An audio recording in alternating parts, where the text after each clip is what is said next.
Happy Monday, guys. You're watching video 96, and we are in quarter four, and October has come and gone. So today, we're going to be going over Brevard's real estate market for last month. Well, all right, so it's that time of year where the holidays are approaching at warp speed. It just seems like yesterday was Christmas and now already almost there, which is just crazy to think about. But the burning questions that most people have about the real estate market during this time of year are, one, what's the market doing? And two, if they are sellers, they want to know if they should enter the market during this time of year. Now, these are questions that I've already been receiving, and I will address them on a separate conversation platforms. I have done a video about holidays. I posted that a couple weeks back, but whole separate thing. We're not talking about that today. But what we are here to talk about today is how October performed in the overall real estate market. So I'm going to be taking a closer look at the supply and demand factor. So we're going to be looking at units that entered the market, units that went under contract, and units that sold. We'll be taking a glance at pricing. So again, we're going to be taking a look at price for new listings that entered the market, and then when they closed, what they ended up selling for. And then we're going to be finishing up with some days on the market activity. We're going to be taking a look at some ratios, and then of course finishing with expired listings. So if you're ready to jump on in, let's do it. When it comes to new listings entering the market, there wasn't really a change between last October and this October. It was a 0.1%, so it was literally one listing. For sale listings are existing units that are on the market, and as you'll see here, we are down almost 15%. So this would be viewed as an inventory decrease of 15% for the month of October. Something that's great to see is inventory down, but contracts are up, and they are up significantly, almost at 38%. That's a huge jump from last October. Now, the reason that I say it's great to see is it means that the supply is down, but demand is still there, and it's actually increased. So that's a healthy market. It's not what people are thinking our market currently is. When sold listings are down, it means we had a slower month previously in terms of contracts. So September must have been a slower month, which is resulting in a 10% decrease in closed units. We saw a 4.2% increase in for sale listing prices when comparing this October to last October, which again is a pretty healthy increase. Doesn't mean they're closing at that though.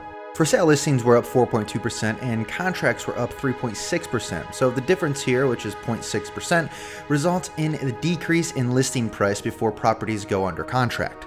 Viewed as one of the most important metrics, the median sold price. So when comparing this October with last October, there was a 1% change in the positive direction. So at least this isn't a decrease. It still shows that our market is appreciating. At this point, this is a ratio that I only put in here to show consistency. It demonstrates the sold price to the original list price, and it still maintains at 95%. One of the most common questions, days on market. So here you see a 13% decrease when looking at October of last year. It means our market's getting faster. We already know the supply has decreased and demand is still there, so there's no surprise this number has actually decreased. And my personal favorite, I've never really shared why expired listings are my favorite metric to view, and quite simply it's because I like to know that there are sellers out there that are still motivated for the most part to sell, but they're unable to because of maybe the partnership that they had with their listing company. So to me, this demonstrates sellers that are still motivated, and most of the time these sellers are going back out to another company to sell their property. Now, roughly 10% of my business does make up people in these same positions. So whether they listed with another company and that company could not get the job done, that's when our team, we get the call and we get the opportunity to show how we do what we do and why we do what we do and how we get results.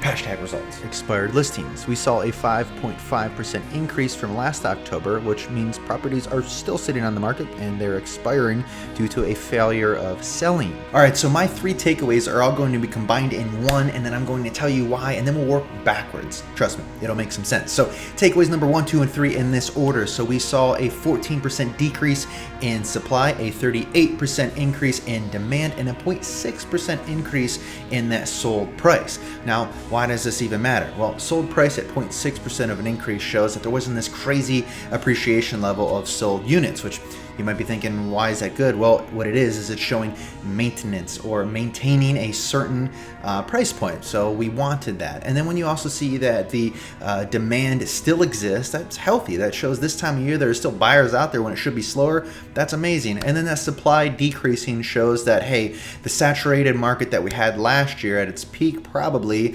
has kind of dwindled away and things have regulated and maintained themselves. Well, we've made it to the end, and I want to thank you very much for watching, and I hope you learned something about our market. If you have any questions, feel free to leave it in the comment section. Other than that, you know the drill that we've been doing the last 96 videos. I'm going to see you next Monday.